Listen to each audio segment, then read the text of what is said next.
অসমৰ কোনখন অভয়াৰণ্য হলৌ বান্দৰৰ বাবে বিখ্যাত? ইয়াত অপশ্যন কেইটা আছে হোলোঙাপাৰ গিবন অভয়াৰণ্য, বৰনদী অভয়াৰণ্য, লাওখোৱা অভয়াৰণ্য আৰু নামবৰ অভয়াৰণ্য।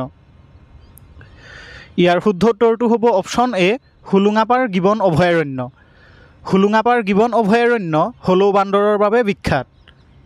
অসমৰ কোনখন অভয়াৰণ্য সোণালী বান্দৰৰ বাবে বিখ্যাত?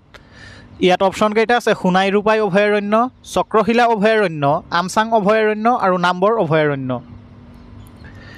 ইয়াৰ শুদ্ধ উত্তৰটো হ'ব অপশ্যন বি চক্ৰশিলা অভয়াৰণ্য।